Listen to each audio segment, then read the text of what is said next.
1825. A half Cree and half Ojibwe child was born. Raised by the West Plains Cree band that wintered along the North Saskatchewan River, he would be known as Big Bear, a strong leader and medicine man. By 1874, he was named chief and declared the head of 65 lodges near Fort Carlton and Fort Pitt.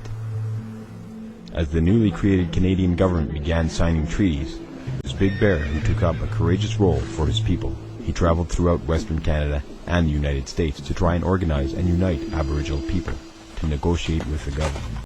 But decades of tribal warfare proved to be too much to unite the warring factions. When the Canadian monarch sent gifts to tribal leaders to encourage friendship, Big Bear opposed the gesture.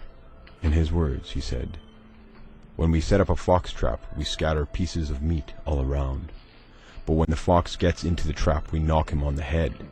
We want no bait. Let your chiefs come like men and talk to us." When representatives of the government came to negotiate a land treaty, Big Bear stood tall and refused to sign it.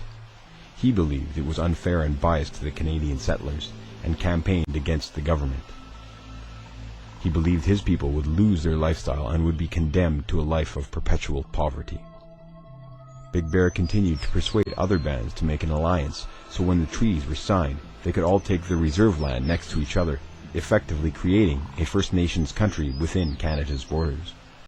When the government got wind of his plan, they changed the rules and disallowed it.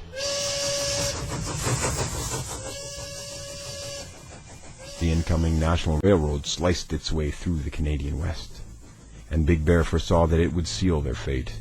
As buffalo stock diminished, Big Bear and his people faced destitution. At the same time, the Canadian government withheld emergency rations, but promised signing bonuses and retroactive treaty money to coerce Big Bear's signature. The imminent starvation of his family left him no choice.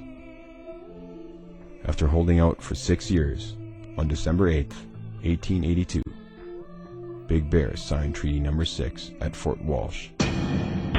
His people would finally get to eat. Big Bear withdrew from active leadership and followed the spiritual path to enlightenment. His concern for the state of his people spurred him to seek a spiritual solution to the pain and suffering. As much as he counseled peace, he was losing influence with his band and unable to keep his warriors from joining the Northwest Rebellion. When members of his band killed 9 white people at Frog Lake, Alberta in 1885, Big Bear was held responsible. He surrendered at Fort Carlton on July 2, 1885, and was sentenced to 3 years in prison for treason. His failing health led to his early release in 1887, and he died on Poundmaker Reserve 10 months later. Big Bear was a traditional chief of the Plains Cree and was chosen and followed for his wisdom above all else. He saw the earth, the land, the water, the air, and the buffalo as gifts from the Great Spirit to all mankind. He didn't see in any sense how anyone could own these gifts or forbid another to use them. Big Bear saw European civilization as destructive to his people, but he fought with ideas, not weapons. He was the last of the great chiefs seeking to unite Aboriginal people to strive for one huge reserve for all Plains Indians. If his young warriors hadn't followed Riel's example of force, maybe Big Bear could have persuaded other Plains chiefs that a peaceful unity was their only hope.